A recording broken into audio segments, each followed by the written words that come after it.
Hello everyone. इस video में हम लोग देखेंगे कि एक लिनक्स यूज़र को लॉक या फिर लॉक करने के बाद हम कैसे अनलॉक कर सकते हैं, फिर किसी यूज़र को लॉक कर सकते हैं। तो समझ लीजिए कोई यूज़र है जो आपके हिसाब से कोई गलती कर रहा है या फिर थोड़ी देर के लिए आप किसी यूज़र को लॉक करना चाहते हैं ताकि वो लॉगिन ना कर पाए।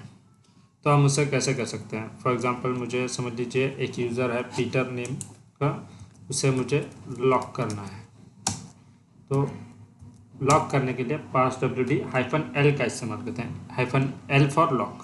ठीक है, तो पीटर, तो ये सक्सेस हो गया, लॉकिंग यूज़र इज सक्सेस।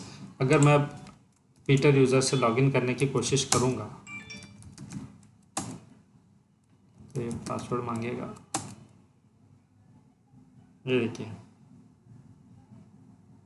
मैं लॉगिन नहीं कर पा रहा हूँ, ऑथेंटिकेशन फेल आ रहा है क्योंकि इसको मैंने लॉक करके रखा हुआ है, तो ये लॉगिन नहीं कर सकता।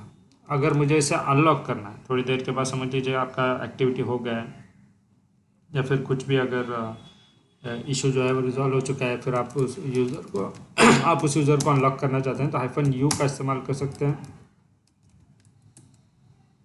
तो ये भी सक्सेसफुल हो गया है। अब की बार मैं लॉगिन करने देखता हूँ पीटर नेम से, तो पासवर्ड मांग रहा है। ठीक है, अब के बार मैं लॉगिन कर सकता हूँ। तो ऐसे आप किसी यूज़र को लॉक या फिर अनलॉक कर सकते हैं। अगर कुछ इशू भी है कि अगर आप किसी वजह से कुछ कभी अनलॉकिंग में प्रॉब्लम आ रहा है, तो आप यहाँ पर -f भी लगा सकते हैं फोर्सफुली करने के लिए, -u-f पीटर। अगर ये कमांड रन करेंगे तो भी आपका यूज़र जो है अनलॉक हो जाएगा फोर्सफुली। सो आई होप ये वीडियो इन्फॉर्मेटिव था। Thank you so much.